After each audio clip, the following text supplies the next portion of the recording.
Kia ora, g'day and welcome to the history of Aotearoa, New Zealand. Episode 106, Generous Gods. This podcast is supported by our amazing patrons, such as Jesse and Sid. If you want to support Hans, go to patreon.com/history Aotearoa. Last time, we discussed the supreme god Io and his followers, who were probably the upper echelons of the whare. Today we're going to discuss the lower ranks of Atua that were under the Big Six, and talk a little about how Māori interacted with these gods from the material plane. Something we have alluded to but not really talked about in depth is the idea of the hierarchy of the gods. I've mentioned that Io was supreme, and that there was also the departmental Atua who had other gods under them, but like most aspects of Māori culture, Europeans tried to categorise this into neat little boxes when they probably shouldn't have. Most sources refer to the different levels in the hierarchy as ranks or classes, but all of them agree that there are 4 ranks of gods. The top 2 are pretty easy. The first rank is Io, all on his own as the supreme god. And the second rank is the departmental Atua. That's Tāne, Tangaroa, Tūmatoenga, and all those guys.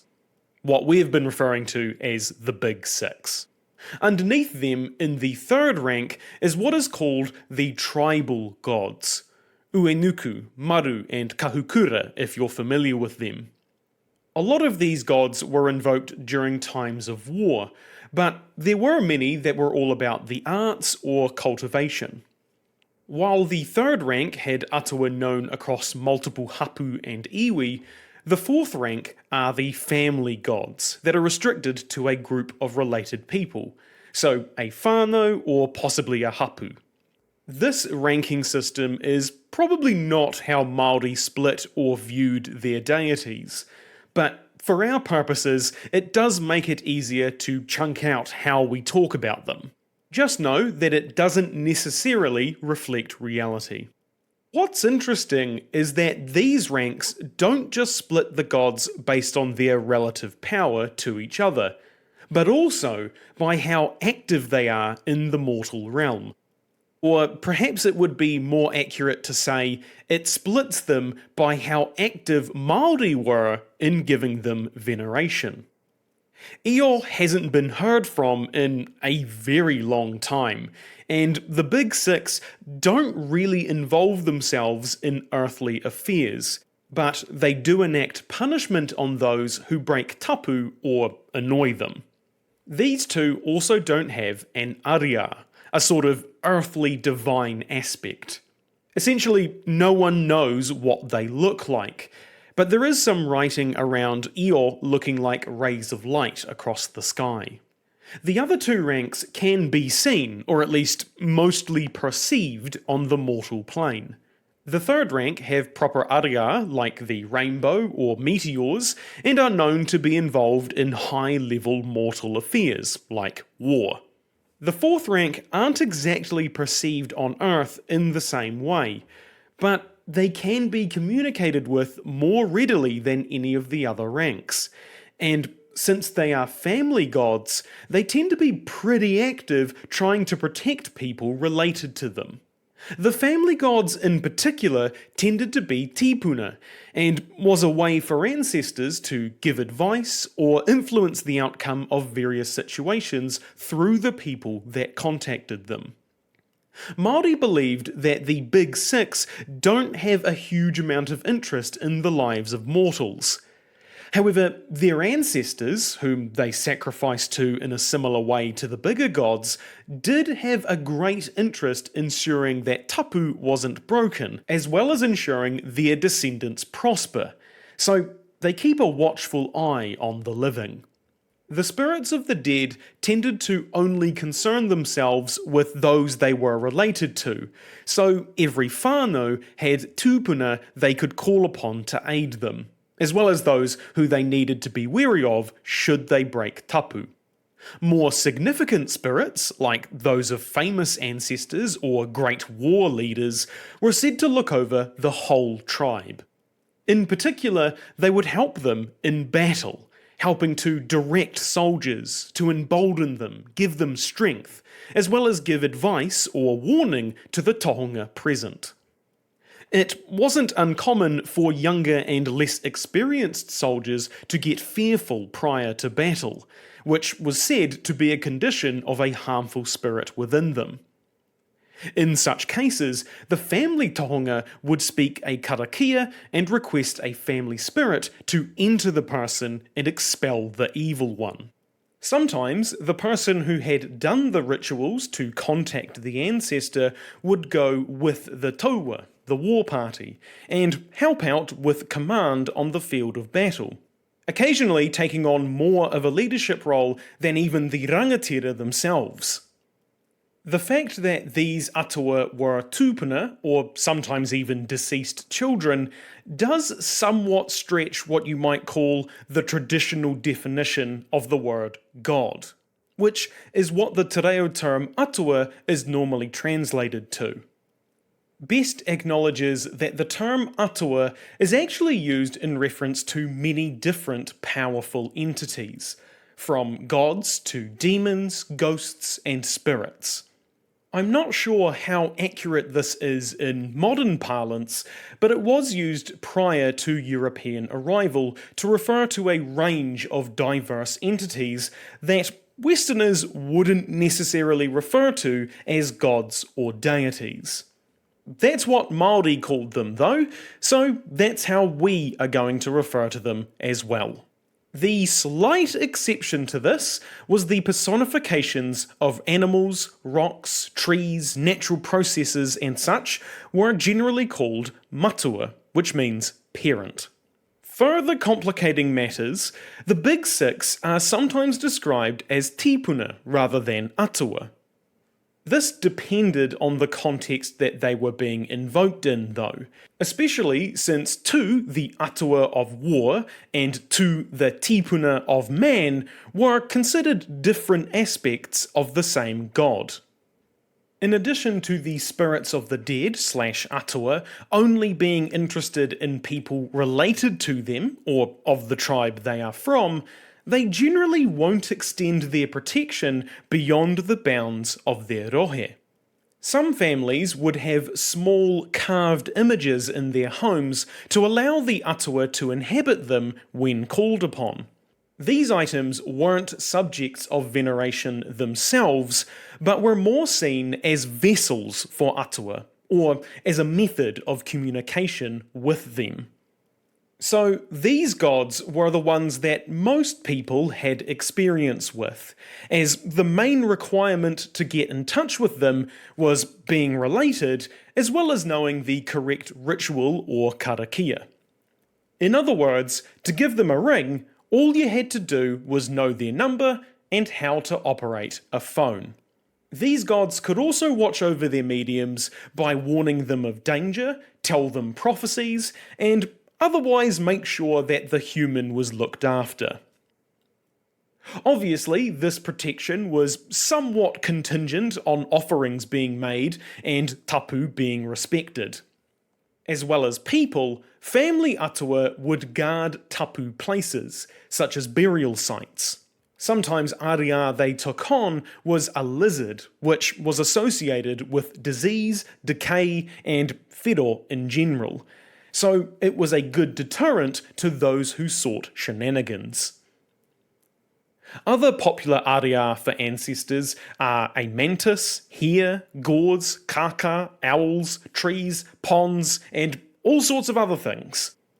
Objects could also be seen as being a medium of an atua if they possessed a lot of mana, mostly the big six, with some of that mana being derived directly from the atua themselves. These items were often used for various religious purposes. To be clear, these items were not ariā and were something slightly different. This connection to tipuna was, and still is, predicated on the spiritual relationship with the whenua, the land. What made someone tangata whenua of a place was their ancestral connection to it, in that their forebears had been born, lived, and died there, which is a rather gross oversimplification, but you kind of get the idea. To be in touch with your tūranga waiwai was to be in touch with the land, which in turn was to be in touch with your ancestors. And I really feel like I should stress here, just because your Pākehā and your grandpappy came here in 1814 fucking whatever, doesn't mean you have the same connection.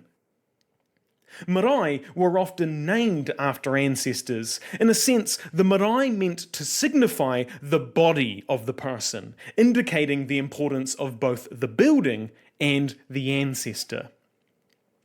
Whakapapa was extremely important, not just in practical matters, but its structure was used frequently by Māori to understand the world around them, or things that couldn't easily be explained, such as the formation of the universe, or how certain natural processes came about. In so doing, much of the way Māori understood the world was personified or anthropomorphized, such as the many third-rank Atua that personified various animals, rocks, or natural processes.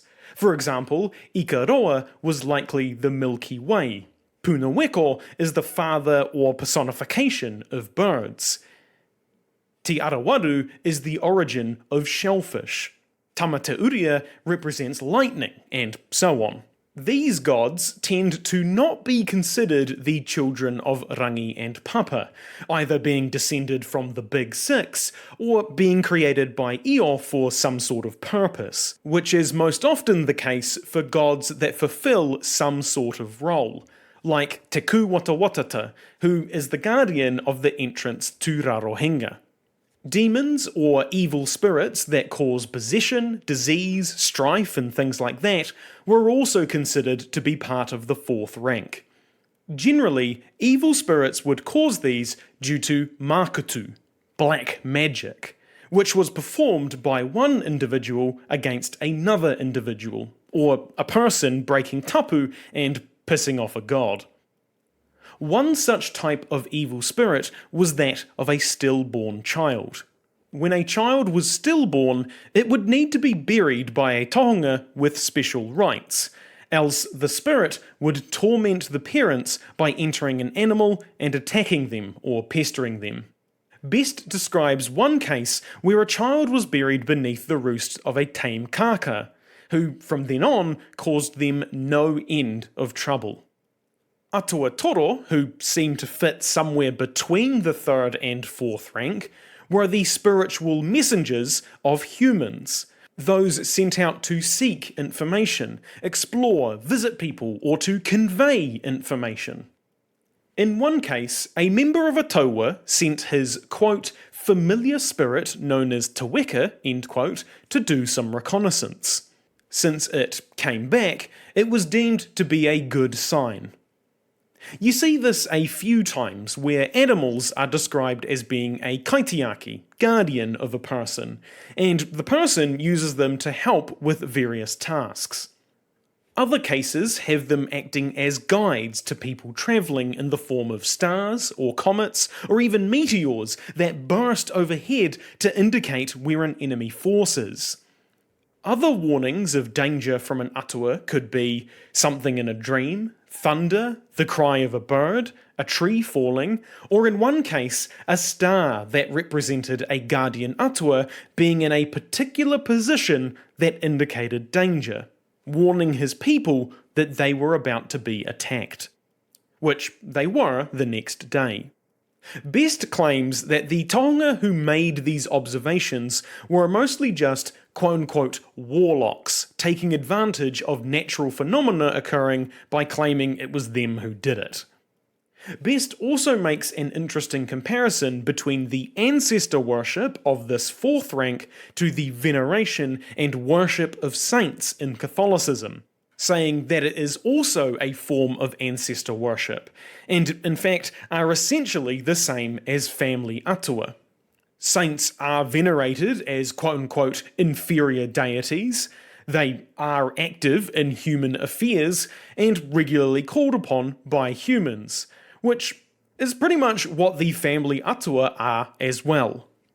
While the second rank Atua were known across the Pacific, and the fourth rank were mostly known to their whānau and hapu, the third rank were specific to the regions of Aotearoa.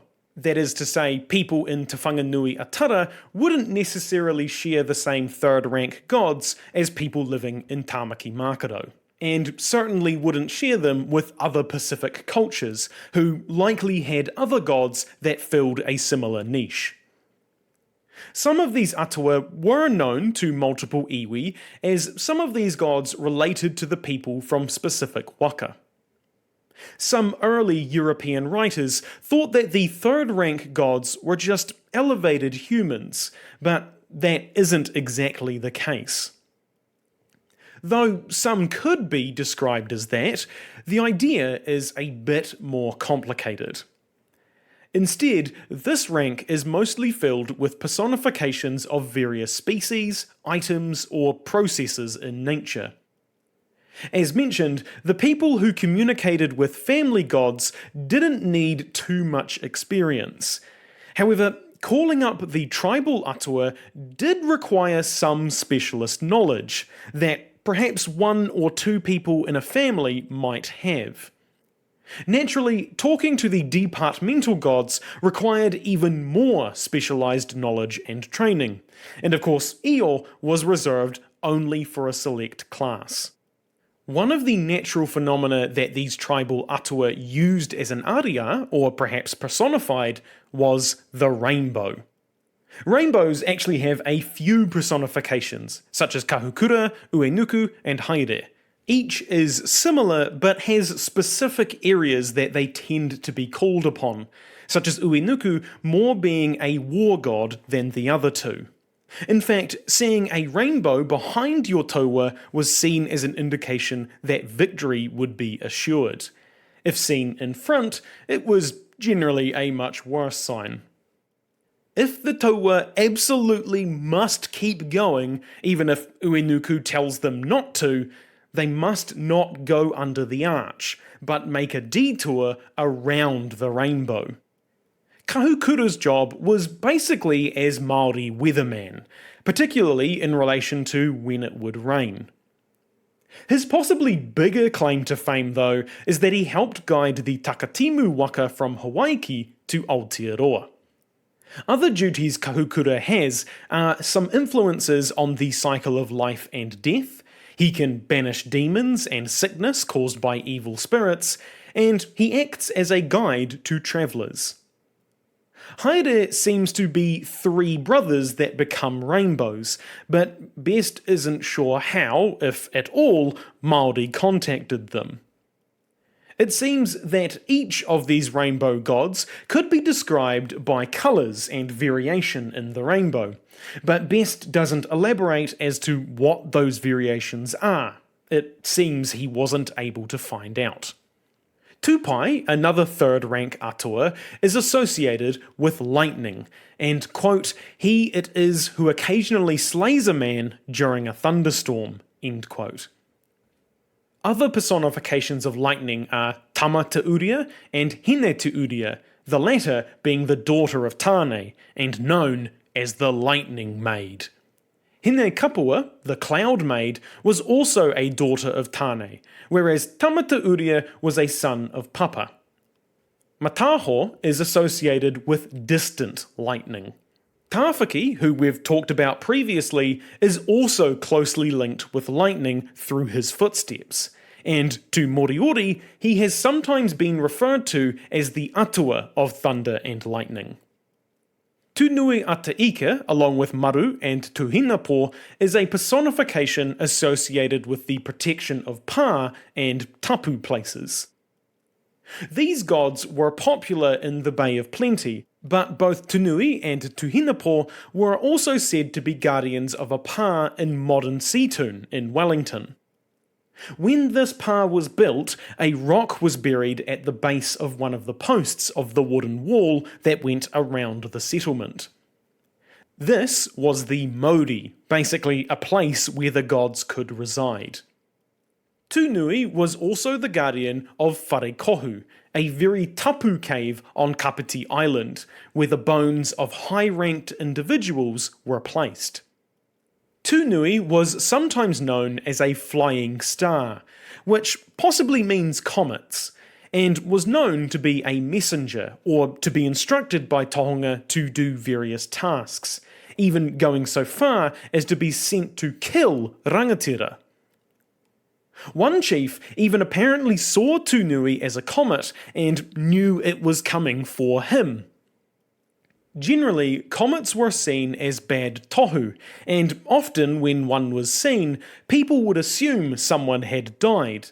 But the specific message or intent of a comet could be inferred from a variety of things, like the position in the sky or the direction of its tail. What's interesting about how these different ranks interact is that the lower two ranks are able to cross departments. That is to say, they weren't always serving one particular atua of the big six. They could interchange depending on what was going on. This was especially important since the Big Six don't seem to have an active role in shaping the actions and destinies of humans. That job belonged to the third rank. For example, Tūmatoenga is the god of war, and his approval was needed for any taua to be successful, since war was his department. If you wanted to mess around in his house, you needed to make sure you got the thumbs up from him. But Tu is essentially the manager of war. He's not the one actually on the tools, so it was the job of tribal atua, like Uenuku, to do the actual work of helping humans, such as telling them if their plan would succeed, or to sway the outcome of battles through their human tohunga. This leads into another interesting idea that a lot of European writers struggled with when trying to understand Māori culture. The Christian God is generally seen as pretty benevolent. He has a hand in earthly affairs and is usually thought to want the best for everyone. That is not the case for the Māori pantheon. That's not to say the gods are evil, which is what many Europeans thought, but rather some of them, specifically the Big Six, are mostly ambivalent towards humans. And the only time they do is when we're in their departments doing stuff. So if you're out and about, cutting down trees or hunting birds, Tāne Mahuta expects that you will give the proper respect to him, not violate tapu, and give him appropriate sacrifice, such as the first bird caught. But kind of outside of that, he doesn't really mind what you're up to. If tapu was broken, called hara, or otherwise you got on the wrong side of him, he would enact punishment upon you. Usually through removing divine protection, rather than any sort of active effect. This is also reflected in how Māori treated their atua, because you might have noticed that throughout all of these episodes, I have been very careful not to use the word worship, because that's not exactly what Māori did. They never worshipped or venerated their gods, at least not in the Western sense. Best describes it more as placation. But even that word isn't quite correct for what Māori were doing, since the rituals, karakia, god sticks, and other such practices were usually to enlist the help of the gods, not to try and ward them off, as the word placation might imply. The way Atua were contacted / placated / employed was either by offering material goods or by offering more immaterial things like reciting a karakia or performing some sort of action or ritual. Offerings could be large, such as huge bounties or potentially human sacrifice, all the way down to small morsels of food, such as setting aside a small part of a meal every day. If it was one of the big six that was being offered to, usually the offering would be something within their department. Offerings could be made for basically any reason: to help, hinder, protect, ensure a good harvest or fishing trip, ward off sickness, victory in battle, guiding when lost, and so on. But the general idea is that Māori were offering something to their atua to get something in return. In that way, it was more reflective of the concept of utu. The gods were said to eat the essence of foods offered to them, rather than the food itself, which was eaten by a tohunga after being cooked in separate fires or hangi that were considered tapu. Polak describes people travelling long distances in the northern North Island, carrying a bag of food specifically for offering.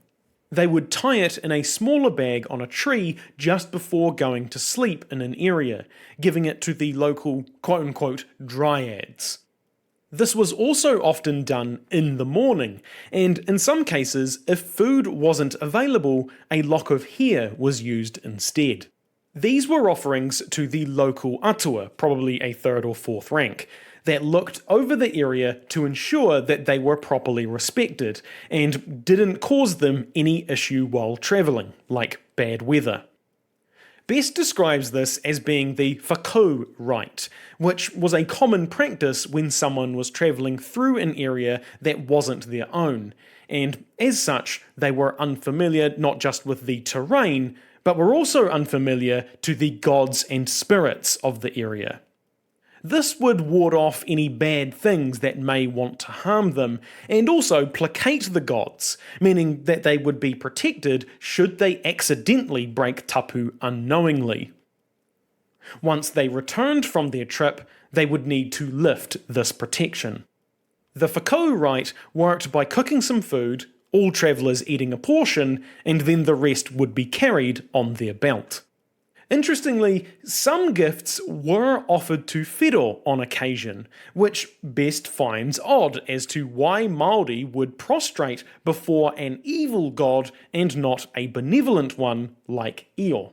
Though he adds that whiro is clearly more active than Io, so everyone was aware of the former's existence, especially since Io was far too tapu to even consider giving gifts to.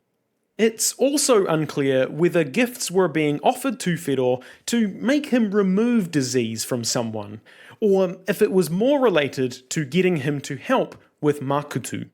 I did just briefly mention it, and although we have talked about similar topics before, I feel we need to go over this a little bit again, just so we're clear. Human sacrifice, although it did occur, was pretty rare, which Best himself does admit. Though he does seem to think that cannibalism was rife, which it also wasn't. Human sacrifice could be used as part of a straight sacrifice for divination, as an offering to an atua, or to add some mana to an event. Usually, human sacrifices were slaves, which were in turn usually war captives from other iwi. If no slaves were available, or they didn't want to use the slaves they currently had, a taua might be assembled to go get some, or a dog could be used in their place. As you might expect, it was favoured to try and find a person for sacrifice that wasn't related to you. Kinslaying was generally pretty frowned upon, but sacrifices of that nature were not unheard of, usually only used in desperate times.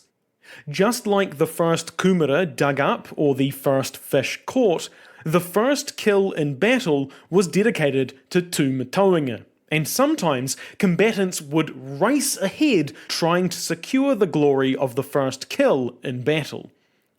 In all these cases, the heart played a key role in the sacrifice. According to a member of Ngāti Porou, human sacrifices were made mostly for 5 distinct reasons. 1. When a new whare was built and they wanted to ensure the prosperity of those inside, as well as the stability of the house itself. The sacrificed would sometimes be buried under the main po of the whare, acting to protect those in the house. A stone, lizard, bird, or similar could also be used for this. 2. When a waka was finished. Again, this is similar to a whare in that they were sacrificing to protect the vessel and give it luck on its endeavours, along with wanting to make any taniwha they encountered help them in storms and such. For 1 and 2, human sacrifice was only used for very important houses and waka. So a rangatira or a riki's house, or a marae, or a wakataua. Tamati the fisherman with his wife and kids didn't warrant a full-blown human sacrifice when they finally got on the property ladder. 3. Tattooing a high-ranked young woman. This was meant to enhance the mana of the woman and give the event some gravitas. 4. A funeral feast. This was similar to 3, to enhance the mana of the deceased and give the funeral some gravitas, as well as possibly so that the deceased has some attendance in the next life. 5. Avenging a death. If a relative had been killed by another iwi, they would often seek utu in the form of killing someone from the iwi of the offender. In the case of 3 and 5, the sacrificed person would often be eaten. Human sacrifice depended on the iwi though, and so could be done for different reasons, such as piercing the ears of a child of high status, construction of a pa, for victory in battle, divination, during the period of mourning with the deceased, to help crops grow, and many, many others. Again, I should stress, human sacrifice was rare, and the reasons for doing so were varied and not universal. As part of that, in all cases, it was not taken lightly, and only used in the highest form of sacrifice for only the most prestigious of occasions.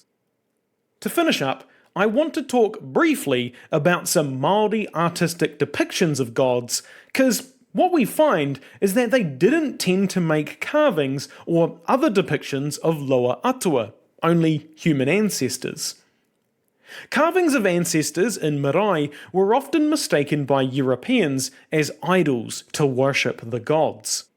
The exceptions to this rule were the Big Six, who were sometimes shown in carvings, though those were rare and only had small depictions made of them. Such as the figures used to represent rongo in the gardens, and god sticks, small hand-held depictions of gods that were used to communicate with them. These god sticks, tiki or tiki wānanga in te reo, were shaped in such a way that represented their host god best.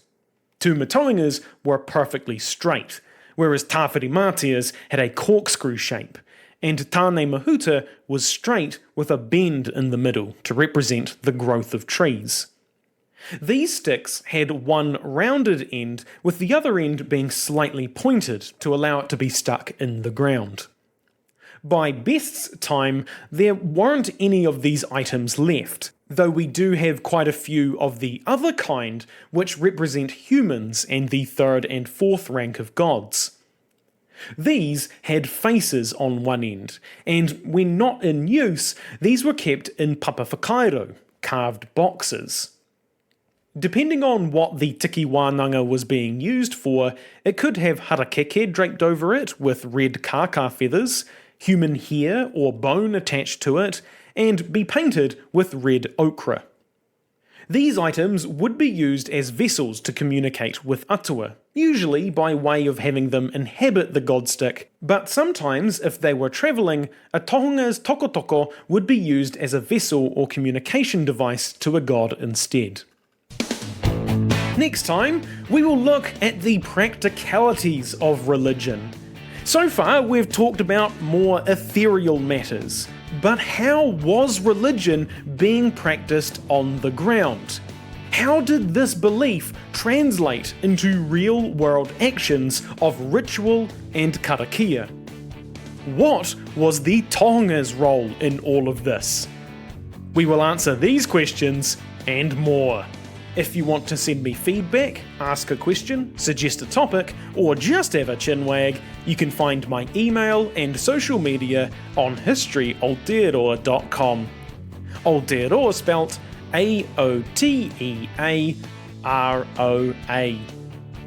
You can also find helpful resources there, like transcripts, sources, and translations for some of the te reo Māori we have used. You can help support Hans through Patreon, buying merch, or giving us a review. It means a lot and helps spread the story of Aotearoa, New Zealand. As always, haere tū atu, hoki tū mai. See you next time.